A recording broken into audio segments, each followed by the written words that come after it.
Saya teringat beberapa tahun yang lalu, sewaktu saya menemani belajar anak saya nomor 2 yang sedang mau ujian di SMA. Dia menanyakan tentang sejarah Indonesia. Saya pun bertanya apa yang sudah dipelajarinya dan bagaimana guru sejarah mengajarkan pelajaran tersebut di sekolahmu.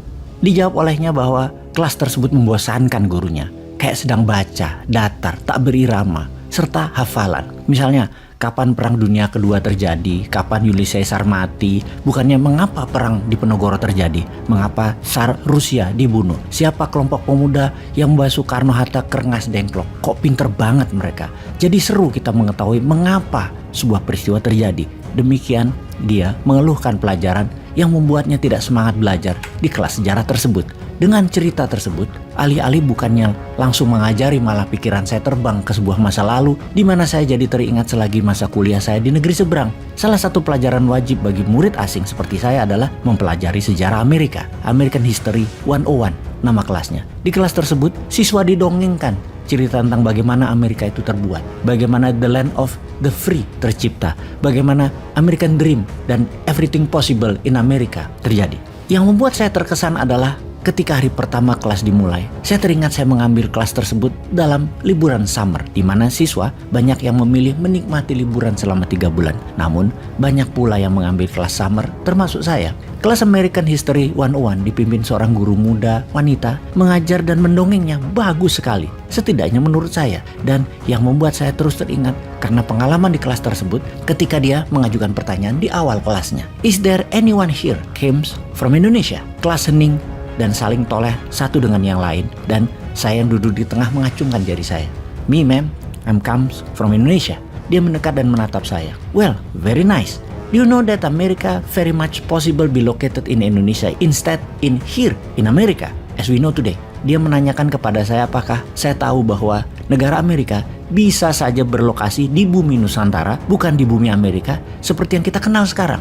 Saya pun menjawab, no ma'am, I don't know. Saya jawab dengan otak setengah hang, tidak mengerti. Well class, does anyone of you knew about it? Dia menanyakan apakah sesi kelas ada yang mungkin tahu. Yang dalam sekejap di kelas banyak yang geleng-geleng kepala para siswanya. Baik, maaf saya tidak melanjutkan kalimat dan cerita selanjutnya tentang guru sejarah tersebut. Namun saya tahu sang guru sejarah saya memiliki kemampuan komunikasi yang baik, sangat baik. Dan ini menjadi standar mengajar di kampus saya dulu. Kalimat pembuka tersebut contohnya adalah sebuah teknik komunikasi yang mumpuni. Dalam mind concept atau peta pikiran, cara komunikasi yang dilakukan oleh sang guru tersebut namanya fascinate, atau sebuah kata pembuka yang bisa membuat orang terpukau dan manut dengan apa yang dikatakan oleh pembicara tersebut. Dalam informasi kali ini, maksud saya adalah ingin memberikan masukan kepada anak saya mengapa guru-guru saya sewaktu belajar di negeri seberang, pelajarannya gampang dan mudah masuk ke pikiran para muridnya, karena mereka menggunakan teknik komunikasi yang bisa menghipnotis lawan bicara. Teknik ini seakan menjadi standar mengajar di sana. Hal ini saya ceritakan ke anak saya sekaligus mengingatkan saya bahwa sebaiknya para guru tersebut di Indonesia tentunya memahami ilmu komunikasi. Ilmu tersebut sederhana, rumusnya FIRST.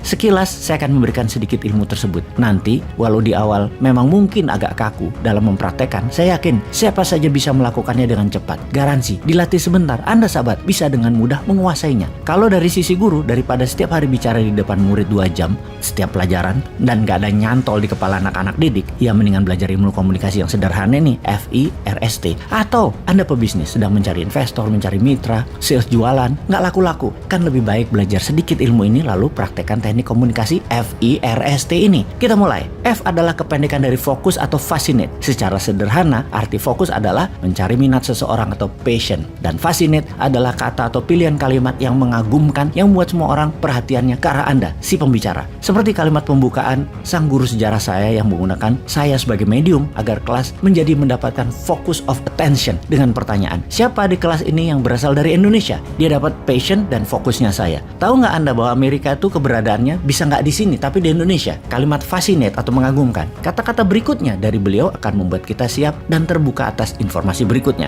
Hal itulah yang akan terus terngiang dalam pikiran murid untuk waktu yang panjang, setidaknya di kepala saya. Atau sewaktu Obama, Presiden Amerika, datang ke kampus UI Depok, Obama maju ke panggung dengan setengah berlari, memberikan kesan energik, lalu menatap seluruh ruangan, menyapa dengan tanpa kata-kata, lalu tersenyum dan membuka kalimat dengan pulang kampung nih ya. Kalimat itu langsung masuk top of mind. Diteruskan, baksonya enak ya. Saat T, tepuk tangan meriah dan panjang adalah feedback, tanda pendengar suka dan hatinya terambil oleh Obama pada saat itu. Dan dalam seketika, dia sudah mengambil alih perhatian semua orang. Kalimat selanjutnya, semua orang sudah open mind dan mengangguk, pasti setuju, pasti suka. Tentunya, dengan F saja belum membuat seseorang akan mengerti dan paham maksud Anda, apalagi menjalankannya. Namun, pembukaan yang benar membuat 4 hal yang tersisa akan mudah dilaksanakan. Dan dengan demikian, Anda menjadi master pembicara. Selanjutnya ada I, R, S, dan terakhir T. T adalah kependekan dari termination atau penutupan. Database masuk dalam pikiran atau program harus dikunci, di-lock, ditutup. Kalimat terbuka atau tidak ditutup membuat pikiran tidak mengerti karena tidak lengkap data masuknya. Bayangkan pikiran Anda adalah program komputer. Dalam bahasa komputer kita akan memprogram dengan if, then. If, jika dipencet angka 2 dan shift, then, maka akan mendapatkan A. Itulah ilustrasi cara kita membuat program. Dalam komunikasi, banyak orang tua merasa anaknya bandel karena tidak nurut. Sudah diperintah dengan jelas, jangan banting itu pintu. Sang anak tetap membanting pintu tersebut dengan keras. Nah, nanti jangan lari-lari ya di rumah Tante A. Ternyata anak-anak bercanda kejar-kejaran sampai prang, ada piring pecah. Kita mungkin menganggap anak tersebut bandel. Namun dari sisi komunikasi, sebenarnya kita yang salah. Kalimat langsung tersebut tidak menggunakan kaidah FIRST. Kalau menggunakan teknik tersebut, komunikasinya begini. Dengar mama sebentar ya nak, F. Kamu kan anak pinter, I. Anak pinter nurut sama saran mama kan, R. Nanti di rumah tante jangan lari-lari ya, S. Karena di rumah tante banyak piring keramik, T. Nanti pecah, if. Bisa melukai kaki dan membuat tante sedih, then. Anda akan terkejut dengan 5 kalimat singkat, tahu-tahu anak Anda menjadi anak baik, manner, dan anggun. Itu adalah teknik FIRST. Saya mohon maaf ya tidak menjelaskan dengan rinci. Yang sisanya I, R, dan S. Karena saya pikir belum tentu para sahabat memerlukan ilmu sederhana ini. Yang sudah diurai panjang-panjang, si Bosman menggurui lagi. Mohon maaf ya, hanya sedikit berbagi.